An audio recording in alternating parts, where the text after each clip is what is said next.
الحمد لله وحده والصلاة والسلام على من لا نبي بعده أما بعد فأعوذ بالله من الشيطان الرجيم بسم الله الرحمن الرحيم لا يستوي أصحاب النار وأصحاب الجنة أصحاب الجنة هم الفائزون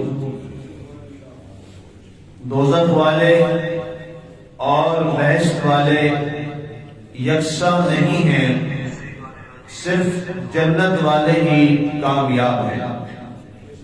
آج ہماری سورہ الحشر کی آیت مبارکہ نمبر 20 کی تلاوت و ترجمہ کا شرف نصیب ہوا۔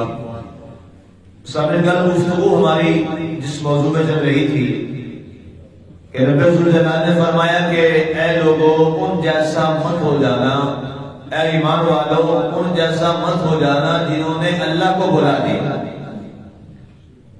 اس کے بعد اب ظاہر ہے دو جماعتیں ہیں، ایک وہ جماعت ہے جو اللہ کو بھلا دیتی ہے اور ایک وہ ذاکرین کی جماعت ہے جو ہر لمحہ اللہ کو یاد رکھتی ہے۔ اب سوال یہ ہے کہ ہر لمحہ اللہ کو یاد رکھنا اور اللہ کا ذکر جو ہے یہ کیسے ہے؟ ذکر کی کئی اقسام ہیں۔ ایک وہ شخص ہے جو اپنی روزی کما رہا ہے، جس کے حلال کما رہا ہے، وہ اپنے رزق کی جگہ پہ کھڑا ہے، چاہے وہ کوئی اس کا کاروبار ہے، کوئی دکان ہے، کوئی اور چیز ہے، کوئی چیز بیچ رہا ہے، خرید و فروخت کر رہا ہے، تجارت کے قافلے کے ساتھ جا رہا ہے اور وہ اللہ اور اللہ کے رسول کے بتائے ہوئے قوانین اور قواعد کے مطابق ہے، تو یاد رکھیے وہ چاہے کام کر رہا ہے وہ اللہ کے ذکر میں۔ یہ اسلام کا درہ امتیاز ہے، یہ اسلام کی عظمت ہے کہ اگر کوئی شخص اپنا پیٹ پال رہا ہے اور اس پیٹ پالنے میں وہ اس چیز کا اہتمام کر رہا ہے کہ میں جو کماؤں حلال کماؤں، میں جس انداز میں یہاں رہوں حلال طریقے سے رہوں، تو اللہ کے نبی صلی اللہ علیہ وآلہ وسلم کے ارشاد مبارک کے مطابق وہ شخص بھی اللہ کا ذکر کر رہا ہے۔ اس طرح کوئی شخص رزق کی تلاش میں اپنے بیوی بچوں کے لیے، اپنے لیے، اپنے گھر والوں کے لیے، وہ رزق کی تلاش کے لیے کچھ اسباب اختیار کرتا ہے اور فرائض ادا کرتا ہے، لیکن باقی نوافل وغیرہ اور اس طرح کے جو تسبیحات و تعبیرات اور تعلیلات میں نہیں ہے، اس وجہ سے کہ وہ یہ کام کر رہا ہے، تو اللہ تعالیٰ اس کو بھی ذکر کا ثواب عطا فرماتا ہے۔ اس سے اندازہ کیجئے کہ اسلام ہمارا کس قدر عظیم دین ہے کہ جو ایک مکمل ضابطہ حیات ہے، کمپلیٹ کوڈ آف لائف، ایک مکمل ضابطہ حیات دیتا ہے۔ ہمیں رہبانیت نہیں سکھائی اسلام نے۔ اللہ کے رسول صلی اللہ علیہ وسلم نے فرمایا لا رہبانیت فی الاسلام، پہلے رہبانیت تھی سارے مذاہب میں، جو ہی اسلام آیا تو اسلام نے رہبانیت کو ختم کر دی۔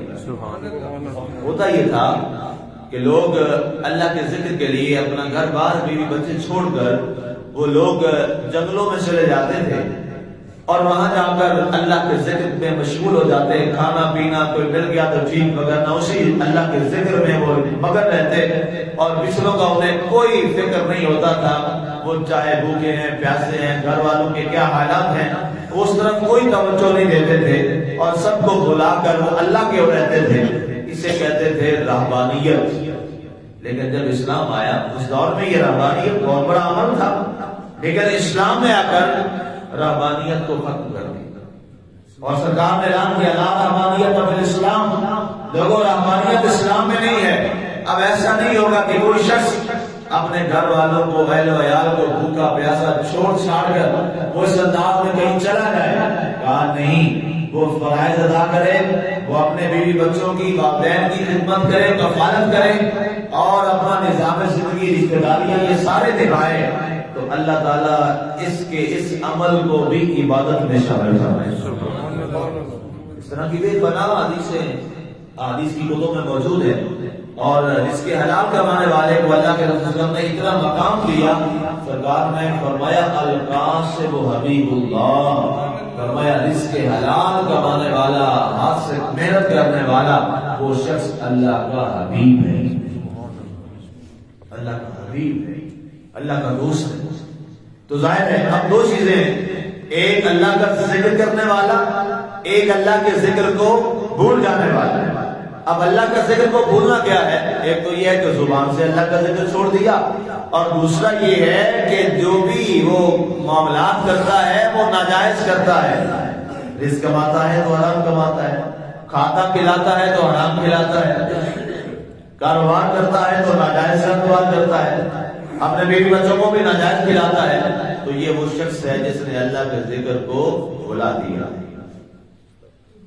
اس نے اللہ کے ذکر کو بھلا دیا، اس لیے کہ اس نے اپنا عمل، اپنا کریکٹر، اپنا جو بھی معاملات ہیں ان کو اللہ کے حکم کے تابع نہیں کیا، اللہ کے رسول صلی اللہ علیہ وسلم کے حکم کے تابع نہیں کیا۔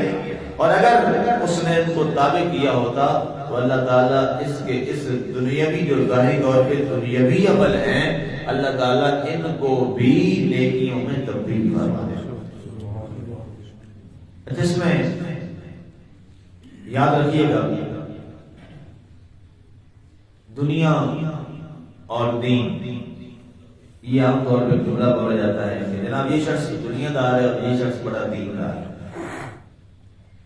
دنیا اور دین اور دنیا یہ کہا جاتا ہے، لفظ سے بولا جاتا ہے ہمارے یہاں، تو یہ لفظ ہی درست نہیں۔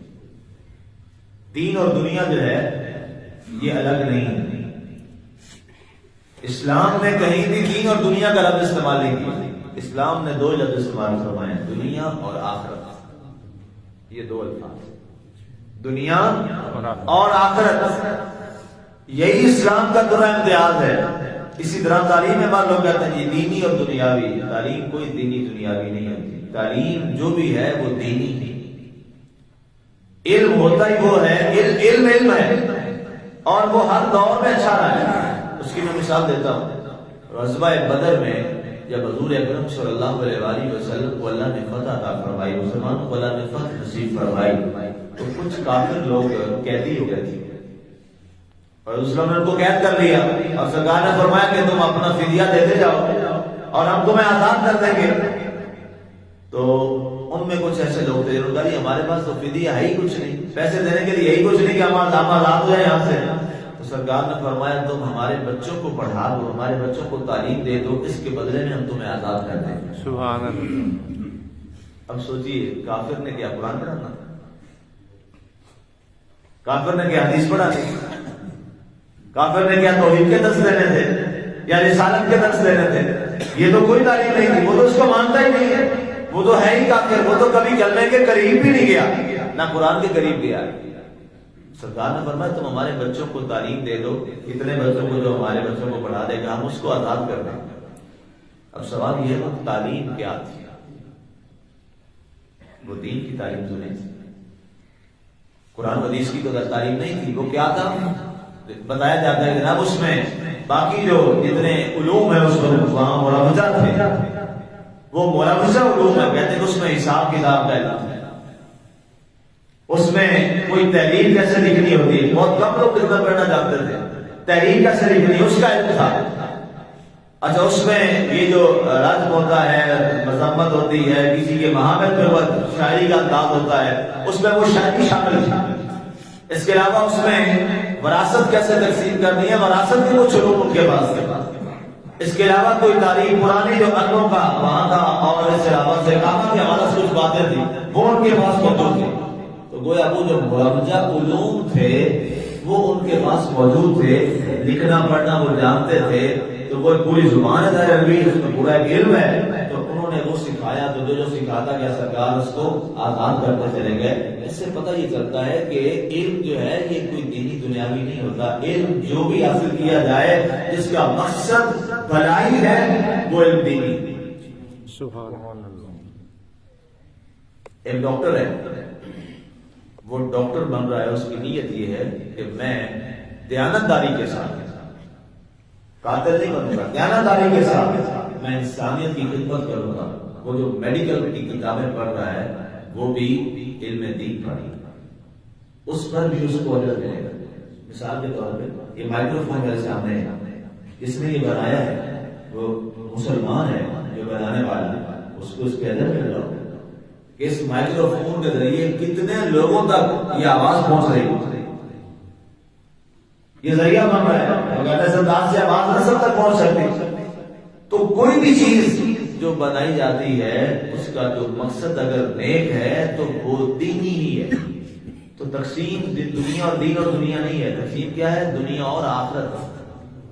یہ یاد رکھیں، آپ نے کیا کہنا ہے؟ دنیا اور آخرت، دین اور دنیا نہیں، دنیا اور آخرت. یہی تقسیم اللہ نے قرآن میں رکھی ہے. ربنا آتنا فی الدنیا حسنہ وفی الآخرۃ حسنہ. اے اللہ دنیا بھی اچھی کر دے اور آخرت بھی اچھی کر دے. بس یہ کرنا ہے ہم نے کہ دنیا میں ہم نے جو عمل کرنا ہے وہ کس کے لیے کرنا ہے؟ اللہ اور اللہ کے رسول کی رضا. تو اس لیے فرمایا وہ جنتی ہیں. لا یستوی اصحاب النار و اصحاب الجنہ. لوگوں جنتی اور جہنمی برابر نہیں ہو سکتے. جنتی اللہ کی رضاؤں میں ہوں گے، جنتی تو اللہ تعالیٰ کی مہربانیوں کے ساتھ انعامات میں ہوں گے. جنات تجری من تحتها الانہار خالدین فیہا ابدا رضی اللہ عنہم ورضوا عنہ. اللہ فرماتا ہے کہ جنت والے جن کے نیچے نہریں جاری ہوں گی اور وہ اس میں ناز و نعمت کے ساتھ رہیں گے. اور کیا جنت ہوگی؟ فرمایا وہاں پر وہ نہ ختم ہونے والے انعام ان کے پاس. اور یہ انعام کیوں ہے؟ رضی اللہ عنہ ورضوا عنہ. اللہ ان سے راضی ہو گیا، یہ اللہ سے راضی. یہ تو جنت والے. اب نعوذ باللہ جو جہنم والے ہیں، استغفر اللہ علیہ وسلم، اللہ کی ناراضی، اللہ کا قہر، ایک لمحہ بھی دوزخ کا انسان کی برداشت سے باہر ہے. عام طور پہ جملہ بولا جاتا ہے مسلمان ہے، کلمہ گو ہے، آخر تو اس نے جنت میں چلے جانے. اور بھائی جو لمحے برداشت وہاں پہ ڈالا جائے گا، کیا وہ لمحے برداشت کر لو گے؟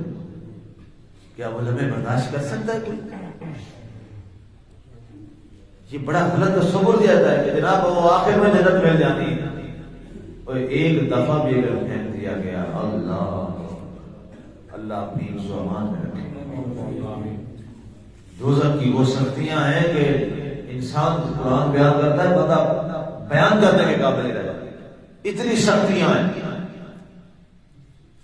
جسم کو آگ کے ساتھ جلایا جاتا ہے اور جسم سے پیپ بہتی ہے. یہ قرآن کی آیات ہے. اور وہ چیختا چلاتا ہے، ہائے مجھے پیاس، ہائے میں جل گیا، میں مر گیا، مجھے پیاس پلاؤ، پیاس لگی ہے پانی پلاؤ.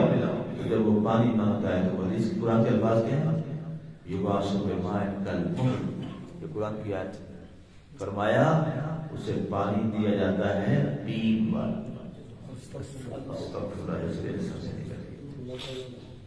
اس لیے ایمان والوں ہم وہ عمل کریں جس سے جہنم سے دور ہو جائیں، جنت کے قریب ہو جائیں. ہم وہ عمل کریں. اور پھر کیا کامیابی ہے؟ اللہ نے گواہی دی اصحاب الجنت هم الفائزون. وہ کامیاب وہی ہونے والے ہیں جو جنت والے. کامیابی انہیں کی ہے جو جنتی ہیں. اور جنتی کیسے بنے گا؟ اللہ اور اللہ کے رسول کی رضا کے ساتھ. اللہ تعالیٰ ہمیں عمل کی توفیق عطا فرمائے اور اللہ تعالیٰ ہمیں ہر عمل میں، ہر کام میں صرف اللہ کی رضا اور اللہ کے رسول کی رضا کا طالب رکھے. آمین. وما علمنا الا البلاغ المبین.